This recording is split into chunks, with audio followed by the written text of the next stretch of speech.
be on L, what are we on there, Rob? I think- No, in the, on the in the machine. cabinet, next to the blue light, it should say. Should be L1. L1. Yeah, we're there. L1, okay. L1. Yeah. Yep, we're all set. Okay. Long Island. Blue light, long L1. We're all right. Yeah. If it changes, we're in Nantucket. You see it's blinking orange. Yeah. That's yours, yeah. Thanks. Yep. Okay. Okay, good evening, everybody. Sorry, my paperwork is getting the best of me here. Budget reviews this evening. First is the police. Start with them. As they're armed. What number is that? 317?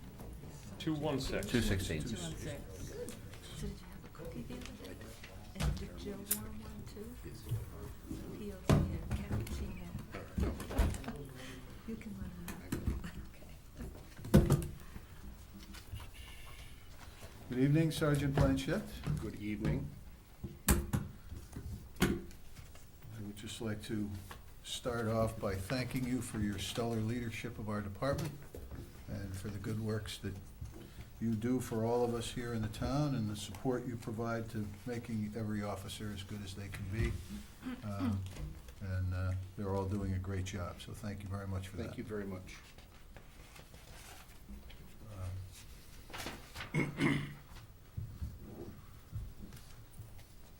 Now that the niceties are out of the way, now we're gonna get Just to your hammer budget. it now. Really, yeah. The ball peens are coming. Yeah. All right.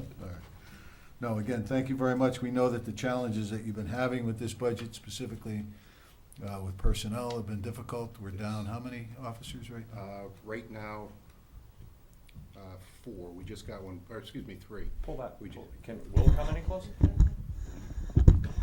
We're down 3 right now. We just got one back after 7 months. So from the 4th of July until beginning of February, we were down one. We just, one of the officers got injured the other night, slipped on the ice and broke his humerus in 3 spots. Minimum, he's gonna be out of 6 months.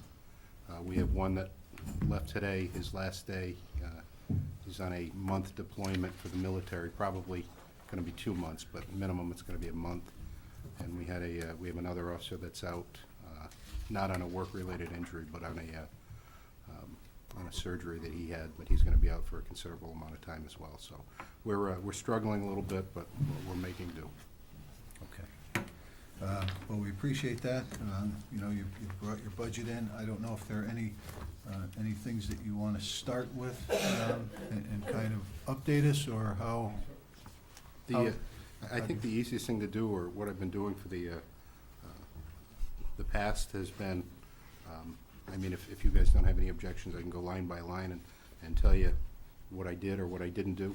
And if you have any questions, I can go over them then. Is that all right? If you want to just run through that quickly, yeah, we can do that. The top one, the resident trooper line item, obviously it's my budget. That's all associated costs that go to the state of Connecticut, plus overtime. And the overtime portion of it, I believe the budget this year from the state of Connecticut came in at $141,000, just for my base salary, the package that comes with being a resident trooper sergeant that the state gets. The overtime is it's going to be a little difficult because there are times I get called in, but I know in this era of fiscal responsibility that I too have to be responsible, and I made that as modest as I could. It just seems that the state continues to increase the price, which makes it a little bit more difficult, because I don't want to increase it too much. But so, any questions on that one? No, I can add that there's a number of bills being presented at the state legislature for public hearing in the next few weeks regarding change in the percentage that the towns would have to pay. We pay 70% of operations and such other costs up until last year when the legislature moved the overtime to 100% that we have to pay, and there is a legislation that's coming forward that would reduce that back to the 70. and also reduce the fringe overtime that we pay on your salary for, well, we actually pay fringe on the first 40 hours and then fringe again on anything over that. It has been discovered that in that second fringe, which is expected to be 92%, through no fault of yours, there's been some funding put in that number to pay previous liabilities for unfunded pensions, so that they're putting that burden on the town, and I've made that known up there along with many other municipal leaders, so we hope that we can get that changed. And again, we understand that unfunded pension obligations have to be met, but this is an unfair burden on the 50 towns that participate in the resident trooper program. So that's part of the cost that we have that hopefully we'll see some savings on by the time this process ends. The second one, the administrative assistant, that's contractually obligated. That's the slight increase there. The overtime for the administrative assistant, we kept the same. That's been really a nice safety net for us to have. If we have special events that we call the administrative assistant in for, Celebrity Lyme, the big days where the police department's open on the weekend. So that's something that's been very important to us. The longevity, again, the next line down is contractually obligated. The part-time clerical, we've been using that more and more with our administrative assistant on days off. If we have extra officers working, then we will put an officer in that spot, answering the phones, answering the front door. We've been getting secretaries from same bargaining unit, but other departments, to try and to fill the void for vacations, for sick days, anything like that. And that's what that money is used for. In the past, that had been used to pay police officers to sit. We had been in that paying seat. police officers overtime in the past. We're not doing that anymore. Yeah. Well, that's a last resort Yeah. when we have to keep it open, but Yeah, I Today think they prefer not to, and it's a cost that we can save, so we prefer not to. That's So correct. doing it this way seems to work best for it everyone. does work best. We had a secretary or an administrative assistant from a different department today. We'll have one from a different department tomorrow as well. And it seems to work better, and it's considerably cheaper. The police officer's line item, there's no increase in that, and I can let Anna explain that if you want. I can explain that. We're in Okay. contract negotiations with the union, that the contract currently expires on the June 30th of this year. So in the labor contingency, we have put some money in there for a potential small increase. I said that for Officer Lewandowski's benefit. The part-time police officer, line item 512, that is we have one part-time officer now, and what we've done is base that salary on a 4-hour shift once a week for all 52 weeks of the year. So that's what that comes out to.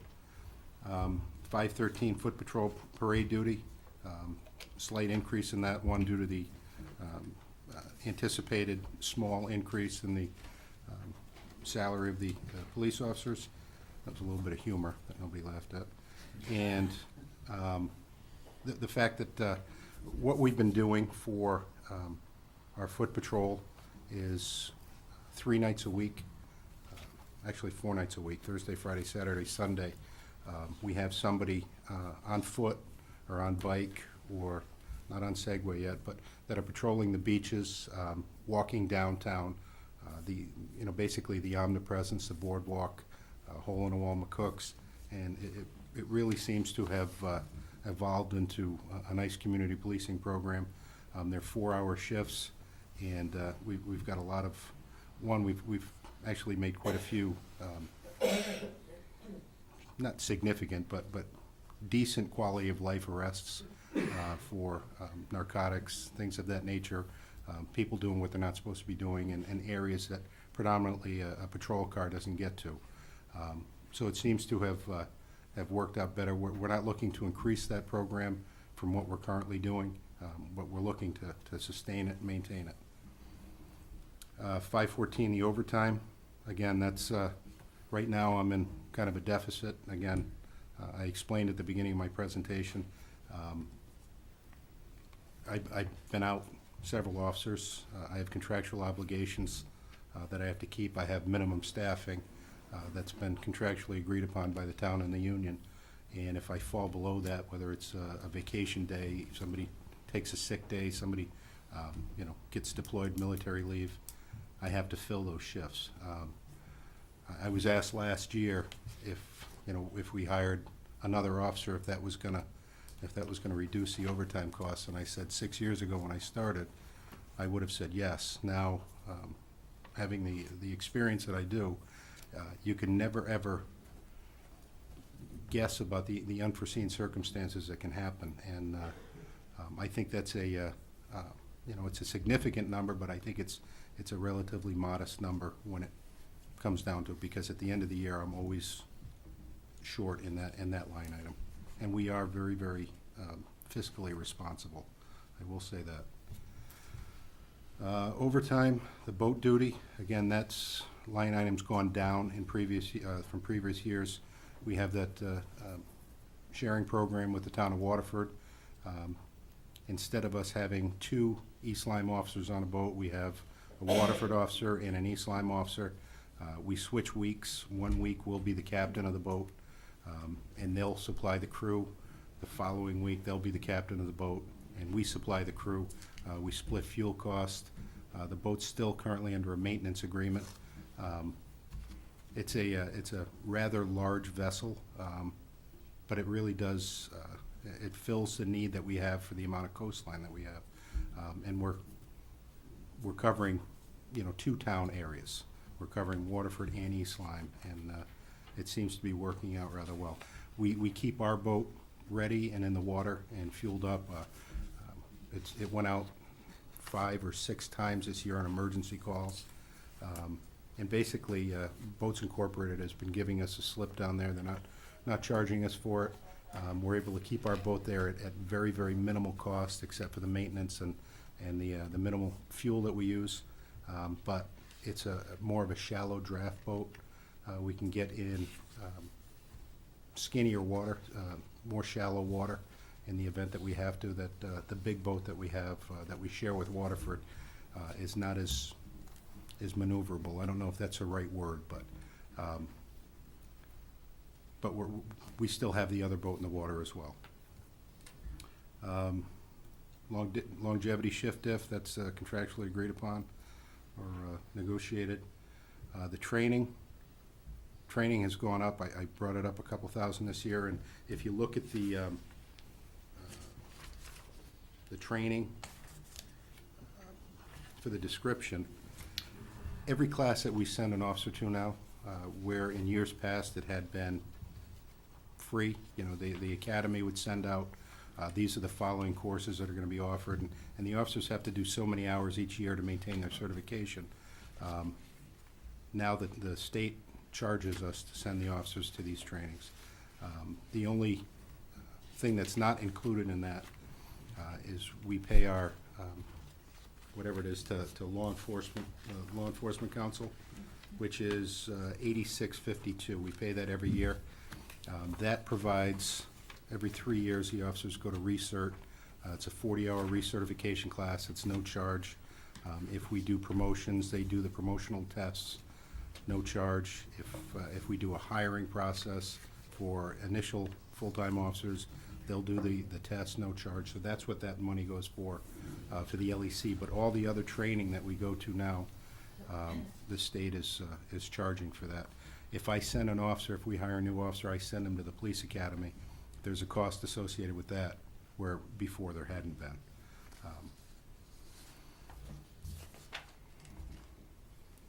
The non-mandatory training, the contract says $3,600. I reduced that to 0 after talking with both the town labor attorney and the East Lyme Police Union. I'm not making that truly a 0 because it is contractually agreed upon. I'm moving it. I moved 1,600 into, I moved 2,000 into the training account, which is 517 I just talked about, and I moved 1,600 into account 326 training supplies. There was a problem with, we were using non-mandatory training funds for, and correct me if I'm wrong, Anna, for salary accounts, which we cannot do, or vice versa? Vice versa, okay. Which she brought to my attention, which is why we decided to make that move. So the increase that you saw in the training budget from 38,000 to 42,000 is not really a true and accurate representation. It's actually 30,000 to 40,000. And then that 3,600 had been moved into two separate accounts. The grant overtime, that's at a zero. There's a $33,000. What's that? Oh, you put that in? I didn't have that in mind. But that's what, that's the grant that we get approved every year. We get the DOT grant where they pay, it's a 70-30 split. The state pays 70%, the town matches, or pays 30%. And basically what it does is we have an officer on Thursday, Friday, and Saturday, and on certain other special nights during holiday weekends, and where an officer works a DUI grant shift, they'll go out and target motor vehicle enforcement and drunk drivers. We've seen a significant decrease in drunk drivers, I think due in part to this grant program. So I think it's a win. You know, we're getting a cop out there for 30 cents on the dollar. Just as an add to that, to give you a little break too, this is offset by revenue. We have in the past put this in the budget, and it's been taken out later on in the process by the Board of Finance, and then it has to be reappropriated in. I don't like putting these things in the budget because it does bring the budget number up, but this is an annual recurring one, so it seemed to make sense to put this in here so we don't have to go and appropriate it every time it comes in. So, you know, that's another option that we had chosen in past, so I bring that up for your consideration, but this is a revenue offset, so. And not To a only- percentage, I forget. I'm sorry. Yeah, I was gonna say, not only is there it's a revenue offset with the funds from the DOT. Every time an officer in the town of East Lyme or a trooper on the highway in East Lyme proper issues a moving violation, a ticket for a moving violation, for specific moving violations, a certain amount of that money comes back into the town's general fund. So Mrs. Johnson will get checks twice a year? Quarterly, 4 times a year from the state for revenue for these certain violations. And basically, those are the, God bless you, those are the violations that we're targeting when we're doing our DUI enforcement. So there's, it's not a huge amount, but there is some money that comes in from revenue in that aspect as well. The mobile radio service contract, kept that the same, where that's what we need. There's, you know, that's what we need, I'll leave it at that. Radio maintenance, again, the radios that we have now, the state police radios, and the town has maintained its own radios, but the state police radios, we have no maintenance contract on those. They're getting old. There's been talk that the state is looking to change the radio system again, which I may be visiting you sometime in the future about that, but the radio maintenance is there for, you know, repair, for, we have to send our radios out, and again, that's a very, very modest number. The boat storage and maintenance, again, that's the, not only do we have the our boat, but also we split the cost with Waterford for the that's covered on, the regional boat, that's covered on our maintenance contract right now, but that's a modest expense. Telephone, it hasn't gone up since I've been here. That's the phones at the PD. Law Enforcement Council, that has a slight increase that was voted on by the chiefs that are on the board of directors for the LEC, and that's to pay for a driving simulator that we're now using, or the officers are now using. Boat fuel, again, we split that with Waterford for the regional boat, and we put fuel in our boat. Uniforms, that amount has stayed the same for the past several years. Our miscellaneous supplies, I'm always in a deficit there. I tendered a little bit of an increase there, $1,020. K-9 maintenance, again, is the same as it was before. Training supplies, again, you'll see that increase, 1,600 more that came out of that non-mandatory training that's now at a 0. The other increase is my requested increase, and the public relations has stayed the same.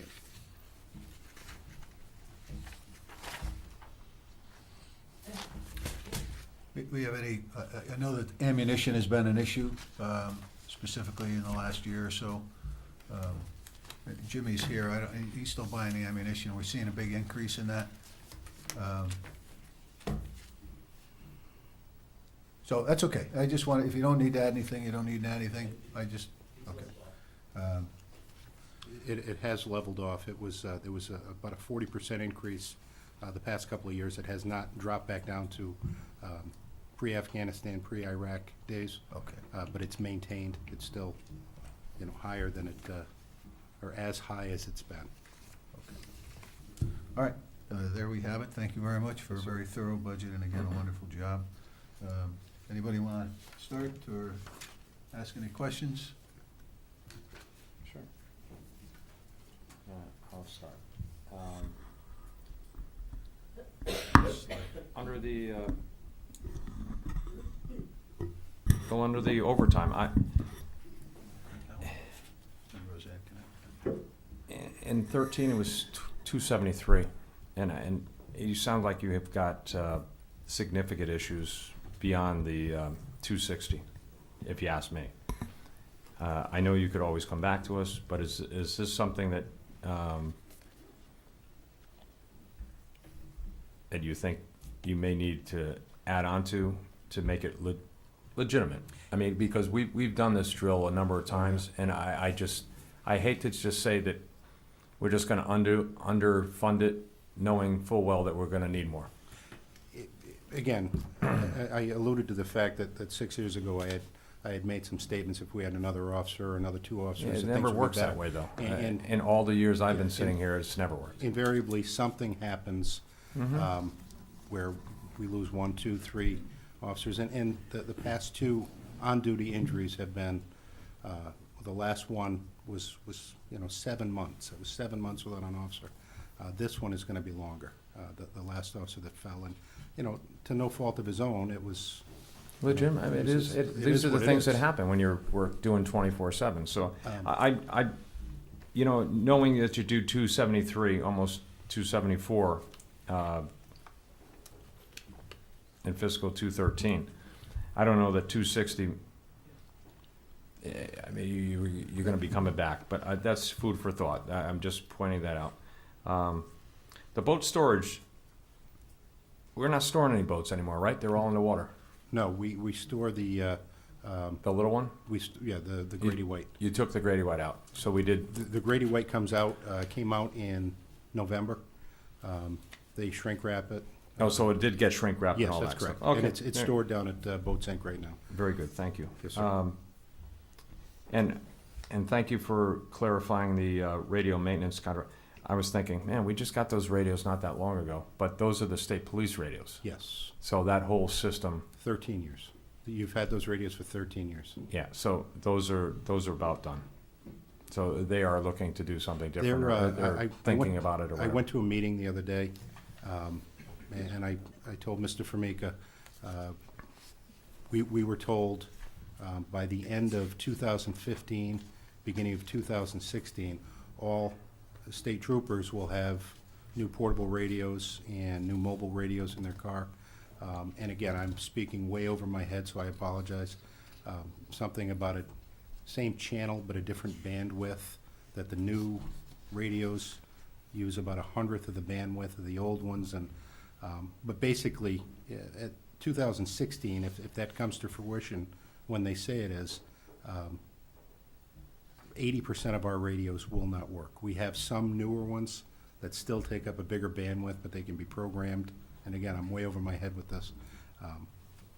But when that happens, we're going to have to figure out what we're gonna do as far as purchasing new radios. I will tell you that if we get new radios for the cars this year, they're gonna be the newer style radios. So it'll minimize the impact in the end of 2015, 2016, or beginning of 2016, so. Okay. And the one other question I had was, I know that the fuel for the boat, we were taking from our great contract point That- and traversing it to the Shipping- boat. Shipping it to the boat. Yeah, are we still doing that, or? Yeah, I brought in I had a 30-gallon gas caddy at home. Well, this is what I was asking, because I think what's missing here is we need to get you a fuel cell for some vehicle with the pump on it, so that he's not going back and forth a million times to do exactly what's saving us money in one sense, but it's also, it takes time and effort. I don't know what the answer is, I but will say that he's been, and by him, I mean Jimmy Jimmy Lewandowski, yeah. has been keeping that boat full 30 gallons at a time on his own time, much to my chagrin when I come down and see him with his own truck transporting the fuel back and forth, and I appreciate that very much, but But I thought they were. Mrs. Lewandowski appreciates keeping him busy like that. Yeah, they've had no issues since he's decided that gas is better. Yeah. very But nice. what I was getting to is that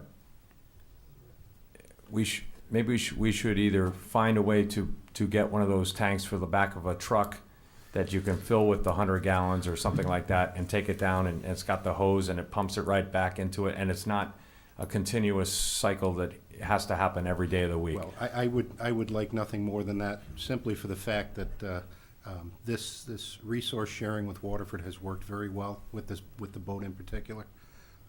However, we've assumed the fueling responsibilities, and if we could get something together, the two towns could get something together, and if it's our week to be captains, then we'll fuel it. If it's your week to be captains and you fuel it, I wouldn't be opposed to that at all.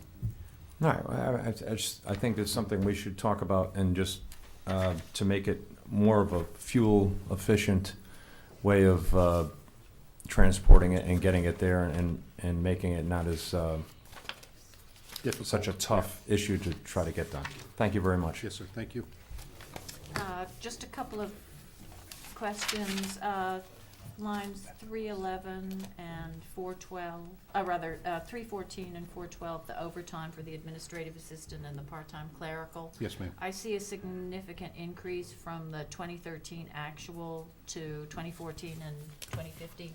Is that because you've discovered you're using that clerical time much more? We are using that clerical time much more, so it's actually a cost savings there. And we've experienced additional days off from our administrative assistant for various reasons, vacation. So this is and filling in for this those is- days This is off? filling in for those days, so although it's an increase, it's a marked decrease, paying a secretary straight time rather than paying an officer overtime to sit in that seat. Okay, and my only other, the 511 salary, is that increase due to contractual obligations, due to hiring of additional officers? What's the current size of the force? Right now, we Sergeant Lynch? have 22 full-time police officers